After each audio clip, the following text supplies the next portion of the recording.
मैं आज आपके साथ कुछ चीज़ें शेयर करना चाहती हूँ।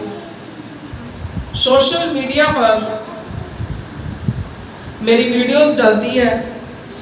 न्यू यरूशलेम चर्च लुधियाना के नाम पर मेरा चैनल है, पेज है, सिस्टर की रसोई, जिसमें मैं अपनी बहनों को खाना बनाना सिखाती हूँ। संडे को जब मैंने वीडियो डाली तो उसमें मैंने सच्चाई जो थी वो प्रकट करी कि दुनिया में जो पखंडबाजी है वो बहुत ज़्यादा है। हमारे प्रभु यीशु मसीह ने जब दुनिया में प्रचार किया तो उन्होंने पखंडबाजी नहीं करी। उनके जीवन से हमेशा उनके पिता की बढ़ाई हुई, महिमा हुई, उस्तत हुई, प्रशंसा हुई, और प्रशंसा के साथ प्रभु यीशु मसीह इस दुनिया से चलेंगे। और विश्वास करते हैं वो आज भी हमारे साथ है, जिंदा थे, जिंदा है और हमेशा ही जिंदा रहेंगे। हमारे सोशल मीडिया पर सूरज कुमार नाम का कोई मेरा भाई है, मुस्कान नाम की कोई हमारी बहन थी, कुछ और भी नाम हैं जो मुझे अभी याद नहीं है, जिन्होंने काफी नेगेटिव उन्होंने कमेंट्स किए मुझे कि ये बीबी क्या क्या करती है, कभी खाना बनाना सिखाती है चिट्टे कपड़े डाल के, कभी वचन सुनाती है। मेरी बहन मुस्कान, मैं नहीं जानती कौन है, मगर मेरी बहन आप ध्यान से सुनो, एक औरत होकर औरत को इज्जत देना आप जरूर सीखो। जब एक औरत ही औरत को इज्जत नहीं देगी तो मर्द कभी भी एक औरत को इज्जत की निगाह से नहीं देखेंगे। खुदा का डर और खौफ अपने अंदर रखो। बाइबल में बहुत सारी बहनें थी जिन्होंने प्रभु यीशु मसीह के नाम का प्रचार किया। मरियम मगदलीनी भी शामिल है, हुल्दा नाम की औरत, डिबोरा, बहुत सारी औरतें हैं। डिबोरा जो औरत थी वो खुदा का प्रचार भी करती थी, लोगों को सिखाती भी थी, और खजूर के पेड़ के नीचे बैठकर वो लोगों का न्याय भी करती थी, और भी बहुत काम है जो वो करती थी। गीत भजन लिखने की भी खुदा ने उसको वरदान दिया था, जो मुझे भी खुदा ने दिया है। खुदा के कलाम में लिखा है कि बुद्धिमान औरत सुबह जल्दी उठकर अपने घराने को खाना खिलाती है और अपनी दासियों को, अपने घर वालों को, सबको काम पर लगाती है। अब एक औरत को काम करना ही नहीं आएगा घर का। कितने घर हैं जहां पर घर के काम की वजह से कलेश, लड़ाइयाँ, झगड़े होते हैं। हमारी बहनों को, बेटियों को खाना बनाना नहीं आता, बहुत सारे काम करने नहीं आते। क्या अगर मैं खाना बनाना सिखाती हूँ तो क्या ये कोई गुनाह है? मेरे खुदा ने मुझे पुरानी जिंदगी में बहुत सारे काम सीखने के लिए प्रभु ने मुझे फजल दिया, और मैं चाहती हूँ अगर मैं आपको बिन दवाई जो है एक प्रॉब्लम्स को सॉल्व करती है और 10 प्रॉब्लम्स, 100 प्रॉब्लम्स हमारे लिए क्रिएट करती है। एक बीमारी हटाती है, 100 बीमारियां पैदा करती हैं। अगर मैं पहले मेरा क्लिनिक था आयुर्वेदिक का, अगर मैं आपको घरेलू तरीके से बताती हूँ कि आप इन तरीकों को अपनाओ और आप अच्छे हो जाओ, तो क्या ये गुनाह है? अगर मैं अपनी बहनों को खाना बनाना सिखाती हूँ कि बहनों आप सीखो ताकि आपके घरों पर लड़ाई झगड़ा ना हो और प्रभु के कलाम को आप अपनी जिंदगी में आप पूरा करो, तो क्या ये गुनाह है? और कलाम ये कोई छोटा काम नहीं है, बहुत बड़ा काम है। खुदा अपने सेवकों को लाखों, हजारों, लाखों में से चुनकर अपने सेवक तैयार करता है। तो मेरे खुदा ने मुझे ये कलाम सुनाने के लिए खड़ा किया है, सिखाने के लिए प्रभु ने मुझे फजल दिया है, तो मैं अपने प्रभु का काम कर रही हूँ। और मेरे भाई सूरज कुमार, मुस्कान और भी एक दो भाई हैं, ध्यान से सुनो। इससे दूसरी सिस्टरों की बेइज्जती नहीं, बल्कि उनका जो मुकाम है वो ऊंचा होगा और वो भी जिंदगी में आगे बढ़ेंगी। और वो समझती है, वो जानती है भली भांति कि ये कोई बेइज्जती नहीं, बल्कि ये एक बहुत बड़ा कार्य है। आपको एक काम करना पड़े तो आपको मुश्किल लगती है, अगर मैं ज्यादा काम करती हूँ तो ये मेरे प्रभु का फजल है और मेरी मेहनत है, मेरे प्रभु की कृपा है, जो मैं अपने बड़े अजीज लोगों के लिए, अपनी प्यारी बहनों के लिए, भाइयों के लिए, बच्चों के लिए मैं ये कार्य कर रही हूँ। सो प्रभु आप लोगों को बड़ी बरकत दे। अगर जो लोग हैं जब वो किसी का मुकाबला नहीं कर पाते तो वो उनकी फिर बदनामी शुरू जो है वो कर देते हैं। उनको ये नहीं पता चलता कि ये बदनामी है या इज्जत है, हम क्या कर रहे हैं। सो जब हमारी बदनामी होती है, हमारे प्रभु यीशु मसीह के मुंह पर थूका गया और बहुत ज्यादा उनको जलील किया गया, ये तो कुछ भी नहीं है। सो मैं तहे दिल से अपने प्रभु का उन सब लोगों से जिन्होंने नेगेटिव कमेंट्स किए, मैं तहे दिल से प्रभु का धन्यवाद करती हूँ, शुक्र करती हूँ कि प्रभु तेरे नाम के कारण मुझे ये नेगेटिव कमेंट्स मिले हैं। सो मैं अपने प्रभु का धन्यवाद करती हूँ। सो हम अपने विषय पर आएंगे। आज का जो हमारा विषय है वो ये है कि चंगाई सिर्फ परमेश्वर दे सकता है। सिर्फ और सिर्फ जो चंगाई है वो परमेश्वर दे सकता है। जब किसी पेशेंट की क्रिटिकल कंडीशन होती है, क्रिटिकल कंडीशन में doctor says all our hands to God. जब एक पेशेंट की क्रिटिकल कंडीशन होती है तो डॉक्टर भी कह देते हैं कि ये सारा कुछ किसके हाथ में है? परमात्मा के हाथ में। सब इधर देखिए,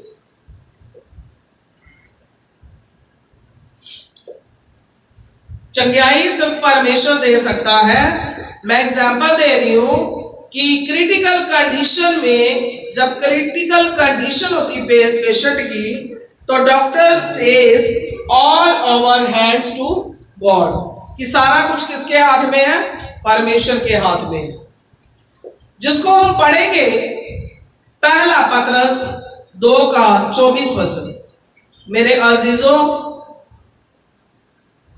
अगर मुझे नेट पर सुनने वाले मेरे अजीज और चर्च में भी सुनने वाले अजीज ध्यान से सुनो, जब भी हमारे ऊपर कोई दुख आता है, बीमारी आती है, रोग आता है, तो हमें घबराना नहीं है। बहुत सारी आंधियां तूफान जब हमारी जिंदगी में आते हैं तो हमें बहुत कुछ सिखाने के लिए आते हैं, मगर हम सीखते नहीं। हम सीखते नहीं हैं। हमने सीखना है, अपने ईमान और विश्वास को आपने इंक्रीज करना है, बढ़ाना है, याद रखना है। God is the best doctor and prayer is the best medicine. हमारा खुदा सबसे बड़ा हमारा डॉक्टर है, सबसे अच्छा, और जो दुआ है वो सबसे अच्छी दवाई है। बस अपने प्रभु के कदमों में आ जाना है और दुआ करनी है। पढ़ेंगे, वह आप ही हमारे पापों को अपनी देह पर लिए हुए क्रूस पर चढ़ गया, जिससे हम पापों के लिए मार कर धार्मिकता के लिए जीवन बिताए। उसी के मार खाने से तुम चंगे हो गए। हालेलुया। मेरे प्यारे अजीजों, ये चंगाई जो है हमें मिलनी है। हो ही नहीं सकता हम अपने प्रभु से चंगाई मांगे और वो हमें ना दे। क्यों मिलनी है? क्योंकि वो हमारे लिए उसने मार खाई, हमारे कारण उसको जलील किया गया। हम चंगे हो जाए, हम चंगे हो जाए। हाँ, हम चंगे हो जाएंगे, चंगा प्रभु करेगा, मगर उससे पहले अपने आप पर आपने गौर करनी। क्या जो मेरे प्रभु ने मेरे लिए एक एक खून का कतरा बहाया है, क्या मैं उस खून के एक एक कतरे को समझता हूं, समझती हूं? अगर तो आप समझते हो, कदर करते हो, अगर तो आप समझते हो, कदर करते हो, तो जरूर आप चंगे हो जाओगे, जरूर। अगर आप समझते ही नहीं हो, कदर ही नहीं करते हो, तो आप कभी चंगे नहीं हो सकते, कभी भी। हमारे प्रभु यीशु मसीह ने हमारे लिए मार खाई, जलील हुए, खून का एक एक कतरा बहाया है ताकि हम चंगे हो जाए। आज हमें टेंशन लेने की, घबराने की जरूरत नहीं है। क्यों? क्योंकि कोई है जो हमें चंगा कर सकता है, हमारा शिफा देने वाला शाफी परमेश्वर जो हमें चंगा करने की ताकत रखता है। जब हम लुका 9 का 11 वचन पढ़ते हैं, जे जानकर भीड़ उसके पीछे हो ली और वह आनंद के साथ उससे मिला और उनसे परमेश्वर के राज की बातें करने लगा, और जो चंगे होना चाहते थे उन्हें चंगा किया। हालेलुया। जब हम परमेश्वर के कदमों में आएंगे, उसके साथ हम जुड़े रहेंगे, उसके लहू की एक एक बूंद की हम कदर करेंगे, तो फिर जो चंगा होना चाहते हैं वो चंगा हो जाएंगे। उनको परमेश्वर चंगा करेगा। किसको चंगा करेगा? जो चंगा, प्रभु यीशु मसीह ने क्या कहा? जो चंगा होना चाहते हैं। ये जानकर भीड़ उसके पीछे हो ली और वह आनंद के साथ उससे मिला। जब भीड़ प्रभु यीशु मसीह के पीछे थी, तो बड़ी खुशी खुशी उनके साथ मिला और उनसे परमेश्वर के राज की बातें करने लगा। और जो चंगा होना चाहते थे, जो जो लोग बड़े ईमान, बड़े विश्वास के साथ आए कि मैं चंगा होना चाहता हूं, उन्हें चंगा किया। उनको प्रभु यीशु मसीह ने चंगा किया जो चंगा होना चाहते थे। अगर आज आप बीमार हो तो अपने आप को देखो, क्या आप चाहते हो मैं चंगा हो जाऊं? क्या आप सोच के आए? क्या ऐसी तमन्ना लेके आए हो? जब आप इस तमन्ना के साथ, ईमान और विश्वास के साथ आप अपने प्रभु के कदमों में जाओगे, तो आप जरूर चंगे हो जाओगे। जब आप भजन सहायता 147 का 3 वचन पढ़ोगे, तो वह खेदित मन वालों को चंगा करता है और उनके शोक पर मरहम पट्टी पाता है। हालेलुया। हमें अपने मनों को अपने प्रभु के लिए खोल देना है, अपने दिल को अपने प्रभु के लिए खोलना है, विश्वास करना है, ईमान करना है। तो फिर क्या होगा?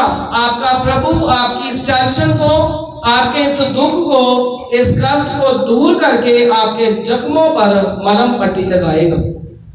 कब लगाएगा?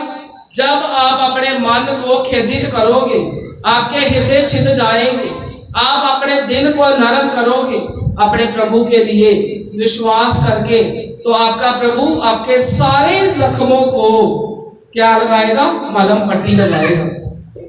आज हमें अपने दिल को खेदित करने की जरूरत है। हमें अपने दिल में अपने प्रभु को जगह देने की जरूरत है। हमें विश्वास करने की जरूरत है। जब आप 107 ज़बूर उसका 20 वचन पढ़ोगे, वह अपने वचन के द्वारा उनको चंगा करता है और जिस घड़े में वह पड़े हैं उससे निकालता है। हालेलुया। वचन के द्वारा। आज बहुत सारे लोग हैं जो नहीं आए हैं। बीमारी, बहुत तरह की बीमारियां हैं। कई लोगों को गरीबी की बीमारी लगी हुई है, गरीबी की बीमारी। कई लोगों को शारीरिक बीमारी लगी हुई है, बुखार हो गया, जुकाम, माइग्रेन, लिवर की प्रॉब्लम, हार्ट, किडनी, कोई भी लगा लो। बहुत तरह की बीमारियां हैं। कुछ लोग दिमाग के मरीज, डिप्रेशन के मरीज, कुछ लोगों को जेलसी करने की आदत होती है, वो भी एक बीमारी है। बहुत तरह की बीमारियां हैं, बहुत तरह की बीमारियां।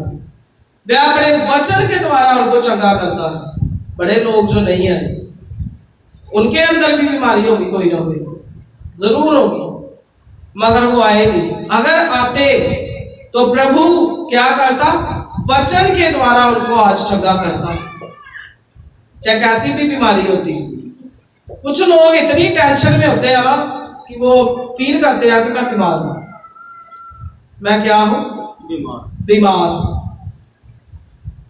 आज मैं एक बात कहना चाहूंगी,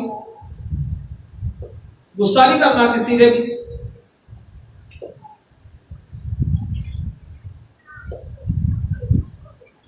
जब हम चर्च में आते रहते हैं और हमारे सेवक हमारे लिए दुआ करते रहते हैं तो हम बेकदरे हो जाते हैं, हम कदर नहीं करते। याद रखो, अगर आप तंदुरुस्त हो तो आपके पीछे आपके सेवकों की दुआएं हैं। अगर आप बीमारियों से बच जाते हो ना तो आपके सेवकों की दुआएं आपके पीछे हैं। आज सब सुन ले, बैठे हुए भी, जो वीडियो में भी सुनेंगे, जितने लोग आए हैं उनके नाम लिखे जाएंगे। आप नाम लिख लो, जितने जने बैठे हैं सिर्फ इनके नाम लेकर पूरा हफ्ता दुआ होगी। संडे ऐसे ही होगा, नाम लिखे जाएंगे। जितने लोग चर्च आएंगे उनके लिए पूरा हफ्ता दिल जान से दुआ की जाएगी। जो लोग नहीं आएंगे उनके लिए दुआ नहीं की जाएगी। जो बच्चा डॉक्टर के पास, बच्चा जवान बूढ़ा कोई भी हो, जो डॉक्टर के पास जाता है वो मेडिसिन लेकर घर आता है कि नहीं? जो बच्चा जवान बूढ़ा कोई भी इंसान नहीं जाता, क्या डॉक्टर दवाई देने आते घर पे हैं?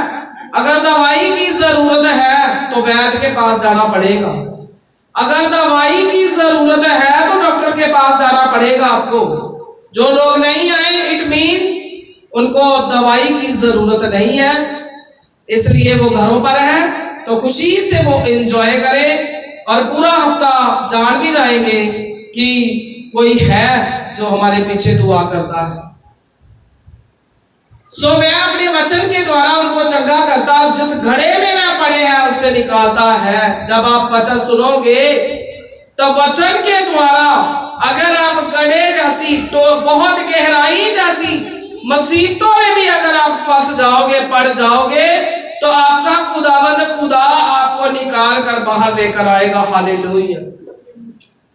जब आप भजन सहायता 55 का 22 वचन पढ़ते हो, अपना बोझ यहोवा पर डाल दे, वह तुझे संभालेगा, वह धर्मी को कभी भी चलने ना देगा। हालेलुया। हमें अपना बोझ, चिंता, गम, दुख, दर्द अपने परमेश्वर पर डाल देना है और वह हमें संभालेगा। किनको? धर्मी को। जो लोग आज चर्च नहीं आए हैं वह धर्मी लोग नहीं है। जो धर्मी इंसान है, जो नूह था, उसकी उम्र 950 साल थी और वह 950 साल ही परमेश्वर के साथ साथ चलता रहा। जो लोग चर्च मिस करते हैं, चर्च नहीं आते हैं, दुआ नहीं करते हैं, वचन ना सुनते ना पढ़ते हैं, वह धर्मी नहीं है। अपनी डायरियों पर लिख लो और जान जो मुझे सुन रहे हैं वीडियो में, वो भी जान लो, जो लोग चर्च मिस करते हैं, दुआ नहीं करते हैं, वचन ना पढ़ते ना सुनते हैं, वो लोग धर्मी नहीं है। धर्मी लोग कभी भी अपने परमेश्वर से दूर नहीं होते हैं। नूह अगर बचाया गया था तो वो 950 साल ही अपने परमेश्वर के साथ साथ चलता रहा। आज गौर करो, जो लोग नहीं आए हैं चर्चेस में, आप नहीं गए हो वचन की खुराक खाने के लिए, तो आप धर्मी नहीं हो। अपना बोझ परमेश्वर पर जब आप डालते हो तो वो आपको संभालता है, उन लोगों को संभालता है जो धर्मी है। हर बंदे को नहीं वो संभालेगा। जब आप भजन सहायता 34 का 19 वचन पढ़ोगे, धर्मी पर बहुत सी विपत्तियां पड़ती तो है, विपत्तियां पड़ती तो है, मुश्किलें आती तो है, मैंने नहीं तो खाई, परंतु यहोवा उसको उन सब से मुक्त करता। हालेलुया। अब मैंने ये नहीं बोला कि धर्मियों पर विपत्तियां आती, सुना किसी ने? बोला करो थोड़ा थोड़ा। आप में से कोई भी गूंगा नहीं है, खुदा ने जुबान दी है, दिमाग भी दिया, कान भी दिए सुनने के लिए, तो बोलते क्यों नहीं? जरूर बोला करो। धर्मी पर बहुत सारी विपत्तियां पड़ती तो है। कोई पंजाबी में खोला किसी ने ये बात? भजन सहायता 34 का 19 वचन अगर खोला है तो ऊंची आवाज में पढ़ो पंजाबी। धर्मी उत्ते बहुत सारियां मुसीबतां पैंदियां हन, पर यहोवा उन्हां सबना तो उसनू छुड़ाउंदा है। हालेलुया। हिंदी में लिखा है, धर्मी पर बहुत सी विपत्तियां पड़ती तो है।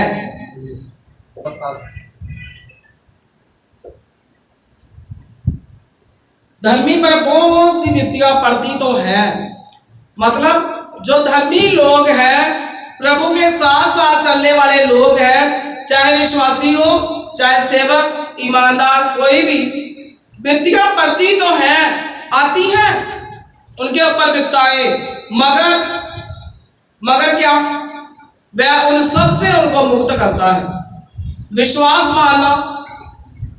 मैं अपने घर के मेंबर्स को भी बोल रही थी, कल मेरी जो हालत थी बहुत ज्यादा खराब थी, इतनी बॉडी में पेन, बुखार, जुकाम की बर्दाश्त होने के बाहर थी, बर्दाश्त नहीं हो रही थी। मगर शाम के वक्त मैं दुआ में बैठी और मैंने बोला, प्रभु कल सब्बत का दिन है, प्रभु रहमत कर, ताकि तेरे लोगों को तेरा कलाम, तेरी पाक वाणी सुनाने के लिए प्रभु मुझे अपनी हिम्मत, अपनी ताकत, अपना बल दे के प्रभु मुझे खड़ा करना। विश्वास करना, प्रभु ने मुझे अपनी ताकत के साथ, अपनी हिम्मत, अपने बल के साथ आपके बीच में प्रभु ने खड़ा किया है। क्यों?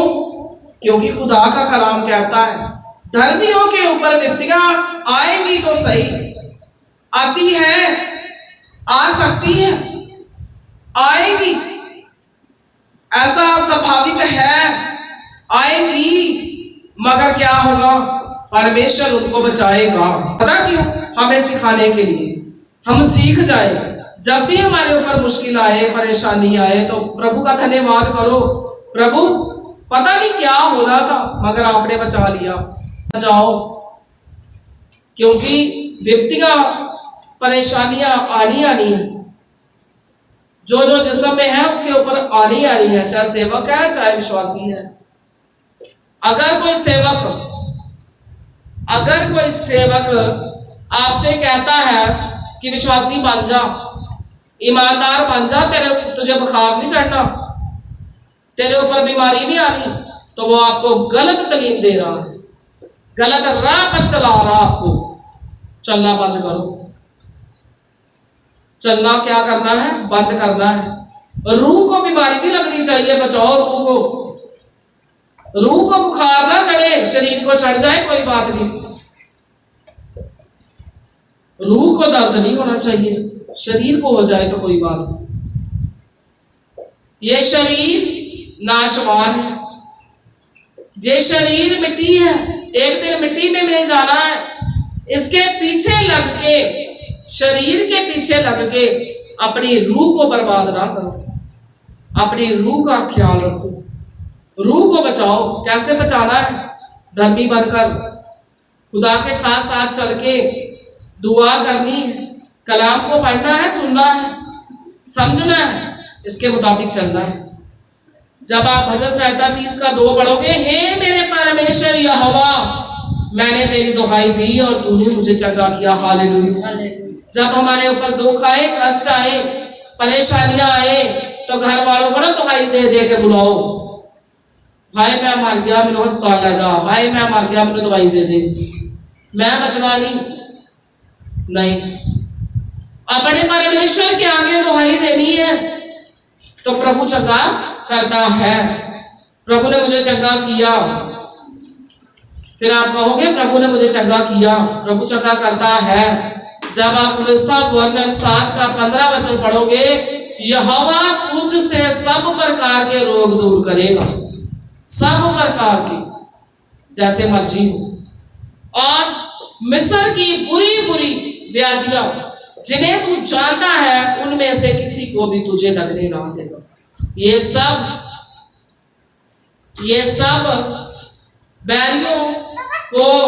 बैरियों ही को लगेगी।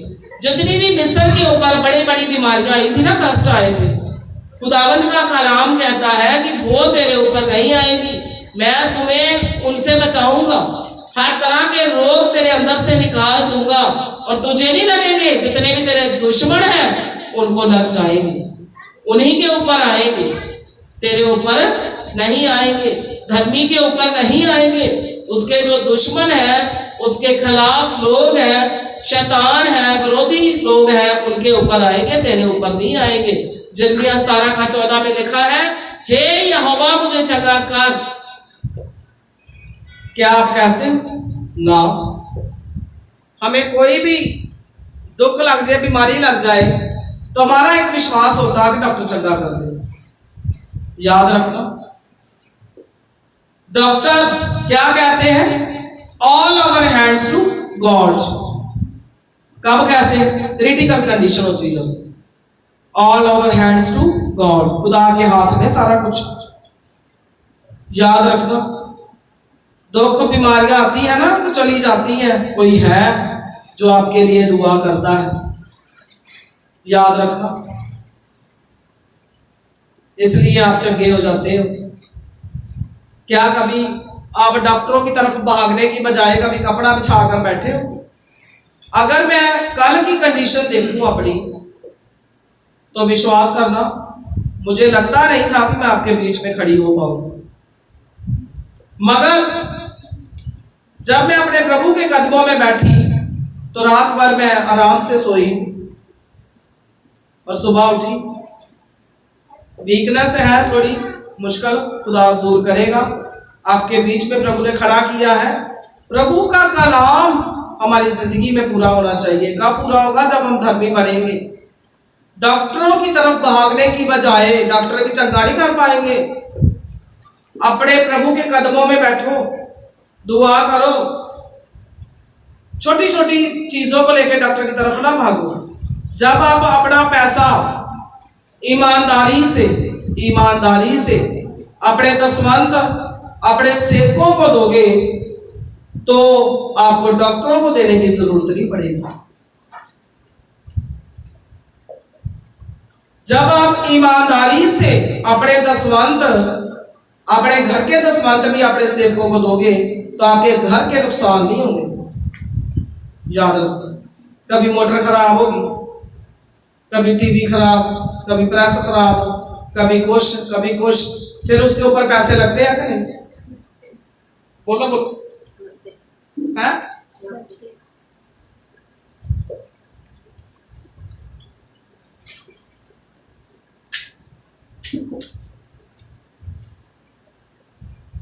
पैसे लगते हैं उसके ऊपर।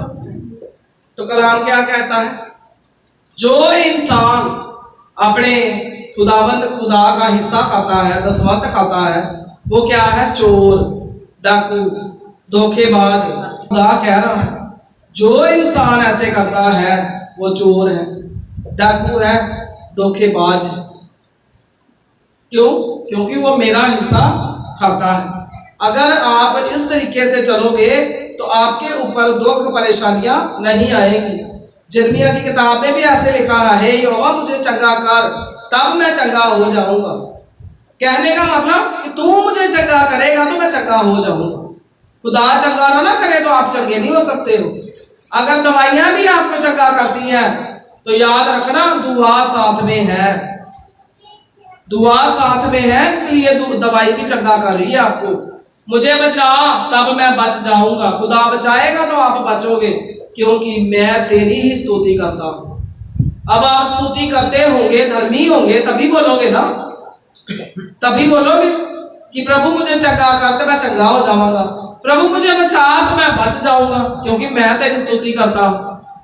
अपने प्रभु की स्तुति करोगे, आराधना करोगे, स्तुति करोगे, हुक्मों को मानोगे, विधियों को मानोगे, तो आप भी गर्व से कह पाओगे कि प्रभु मैं बीमार हूं, मुझे चंगा कर तो मैं चंगा हो जाऊंगा। मैं क्या हूं? मुझे बचा तो मैं बच जाऊंगा, क्योंकि मैं तेरी स्तुति करता हूं।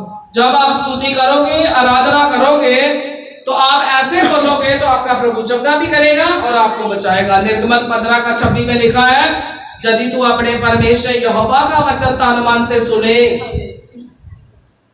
अगर तू अपने यहोवा परमेश्वर का वचन तन मन से सुने और जो उसकी दृष्टि में ठीक है वही करे और उसकी आज्ञाओं पर कान लगाए और उसकी सब विधियों को माने, तो जितने रोग मैंने मिस्रियों पर भेजे हैं उनमें से एक भी तुझ पर ना भेजूंगा, क्योंकि मैं तुम्हारा चंगा करने वाला यहोवा हूं। हालेलुया।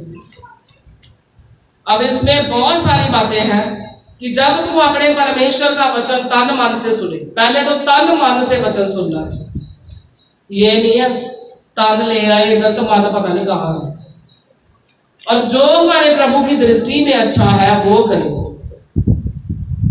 क्या आपके काम जो आप करते हो आपके खुदा की नजर में सही है कि गलत है? जरा देखा करो सुबह से लेके शाम तक। सुबह से लेके शाम को बैठकर गौर करनी है, प्रभु आज सुबह से लेके शाम तक जो जो किया उसके ऊपर गौर करनी है। क्या मेरे सारे काम मेरे प्रभु की दृष्टि में सही थे कि कुछ गलत भी किए? उसकी आज्ञाओं पर कान लगाओ, लगाते हो, उसकी सब विधियों को मानो, उसके हुक्मों को मानो, तो फिर क्या होगा? जितने रोग मैंने मिस्रियों पर भेजे हैं उनमें से एक भी तुझ पर ना भेजूंगा, क्योंकि मैं तुम्हारा चंगा करने वाला परमेश्वर हूं। जिन लोगों के ऊपर मिस्रियों जैसे दुख, रोग, बीमारियां आती हैं तो समझ लो कि वह ना तो तन मन से कलाम सुनते हैं, ना अपने प्रभु की दृष्टि में अच्छे कार्य करते हैं, काम करते हैं, और ना उसकी आज्ञाओं को मानते हैं, ना विधियों को मानते हैं। उन लोगों के ऊपर मिस्रियों जैसे दुख, रोग आते हैं। बस इतना ही आप याद रखो, जितने भी दुख, रोग, बीमारियां, परेशानियां जो मिस्रियों पर आई थी, अगर आप में से किसी के अंदर आ जाए या आई है तो बस समझ लो कि मैं ना तो तन मन से वचन सुनता हूं, ना प्रभु की नजर में अच्छे काम करता हूं, ना उसके हुक्मों को मानता हूं, ना उसकी विधियों पर चलता हूं, इसीलिए मेरे ऊपर ये दुख, ये कष्ट, ये परेशानियां आई हैं। अभी तो दुख, परेशानियां, बीमारियां कुछ भी नहीं है। आने वाले समय में बहुत भयानक दुख, रोग, बीमारियां और परेशानियां आने वाली। बच जाओ, बच जाओ। आपकी हरकतों की वजह से ऐसा ना हो कि सेवक जो है उनका देरी ना करे आपके लिए दुआ करने, देरी ना करे। जिसके लिए सेवक का दिल नहीं करेगा दुआ करने को, उसको कभी बरकत नहीं मिलेगी। जब सेवक का दिल करेगा ना दुआ करने के लिए किसी के लिए, उसको बरकत मिलेगी। जबरदस्ती, मैं सच बोलती हूं, सच, इसीलिए लोग पसंद नहीं करते हैं, और ये बिल्कुल सच है। चाहे आप किसी भी सेवक से पूछ लो, कई लोग ऐसे होते हैं कलीसिया में जिनके लिए दिल करता दुआ कर, दिल करता बैठ खुदा की हुजूरी में उसके लिए दुआ कर। जिसके लिए दिल करेगा सेवक का दुआ करने का, उसको दुआ लगेगी। जिसके लिए दिल नहीं ना करेगा, ना दुआ लगेगी ना दवा लगेगी, याद रखना। इसलिए सेवकों के दिल में भी जगह बनाओ अपनी, और खुदाबंद खुदा के दिल में भी, ताकि आप बचाए जाओ, चंगे हो जाओ, तो प्रभु की रहमत हमेशा आपके ऊपर रहेगी। कभी भी दुख आए, रोग आए, बीमारी आए, तो अपने प्रभु के कदमों में बैठना है और दुआ करनी है, क्योंकि प्रभु जो है वो सबसे बड़ा डॉक्टर है, हकीम है, वैद्य है, और जो दुआ है वो सबसे बड़ी दवाई है। अपने सेवकों के हुक्मों को, विधियों को भी मानो, ताकि आप परमेश्वर के हुक्मों को भी मान सकें। उसके राहों पर चलने के लिए, परमेश्वर के साथ साथ चलने के लिए आपको अपने सेवकों के साथ साथ चलना पड़ेगा। उस बादशाही में दाखिल होने के लिए आपको अपने सेवकों के साथ साथ चलना पड़ेगा, क्योंकि प्रभु तक पहुंचने का, पहुंचाने का अगर कोई रास्ता है तो वह सेवक है। सो जरूर अपने प्रभु के साथ चलो ताकि आपका प्रभु आपको बरकत दे। सो